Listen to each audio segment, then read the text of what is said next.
Mexico boasts a powerful economy. It stands as the second largest in Latin America. Its GDP is a massive $1.79 trillion. Yet a shadow of poverty hangs over this economic giant. A significant portion of its population struggles to make ends meet.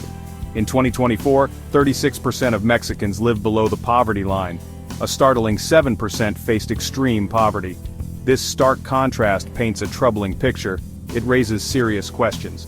How can a nation so rich have so many poor citizens? The answer is complex. It involves a web of interconnected factors. One key issue is the sluggish pace of economic growth.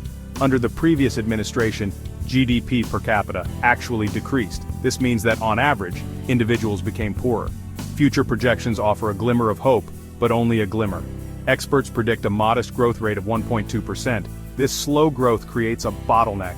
It limits opportunities for people to climb out of poverty. It hinders economic advancement for the nation as a whole. The problem is not a lack of resources. Mexico has plenty. The problem lies in how these resources are distributed and utilized. This is where the conversation turns to fiscal policy and the role of the government. Mexico faces deep-rooted fiscal challenges. The government has struggled to balance its budget since 2007. A large budget deficit, nearly 6% of GDP, casts a long shadow over the nation's finances. This deficit limits the government's ability to address poverty effectively. It restricts investments in crucial areas like education, healthcare, and infrastructure.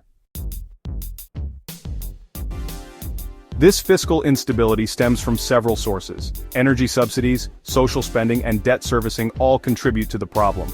The COVID-19 pandemic and the war in Ukraine exacerbated the need for energy subsidies. These subsidies, while well-intentioned, place a strain on the budget. Social spending, particularly on pensions and social programs, also plays a role. While these programs provide a safety net, their long-term sustainability is a concern. Debt servicing, the payment of interest on borrowed funds, consumes a significant portion of government revenue. This further limits the funds available for poverty reduction initiatives. Adding to these challenges is the issue of low tax revenue. Mexico collects significantly less tax revenue than other countries at similar levels of economic development. Its tax revenues are below regional and international averages. This low tax collection rate has deep roots. A large informal economy, corruption, and an inefficient tax administration all contribute to the problem. The wealthy in particular contribute disproportionately little to the tax base. This creates a vicious cycle. Low tax revenue limits government spending on essential services. This in turn perpetuates poverty and inequality. Income and wealth inequality further exacerbate Mexico's poverty problem.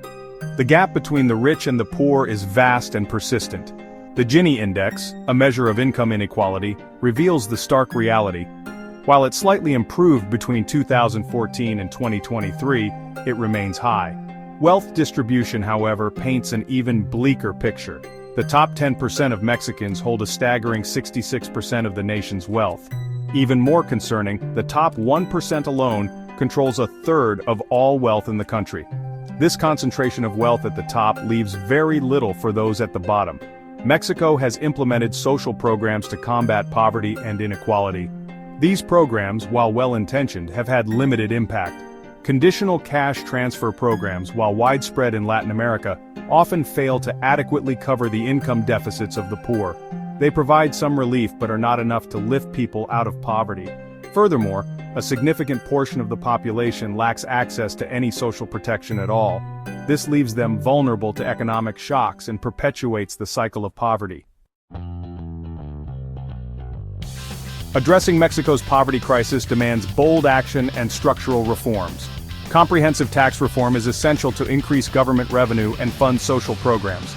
This reform must address the issue of tax evasion and ensure that the wealthy contribute their fair share.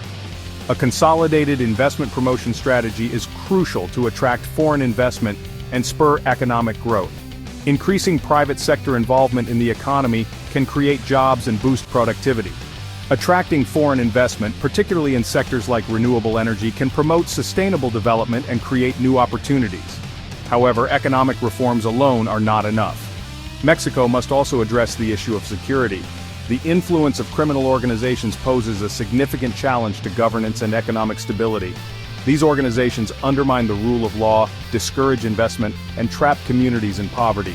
Tackling this issue requires a multifaceted approach that includes strengthening law enforcement, addressing corruption, and providing economic opportunities in marginalized communities. Finally, Mexico must address gender disparities in its economy. Women in Mexico often face discrimination in the labor market and have less access to education and economic opportunities. This limits their earning potential and contributes to poverty. Empowering women through education, access to finance, and legal protections can unlock their economic potential and contribute to a more inclusive and prosperous Mexico.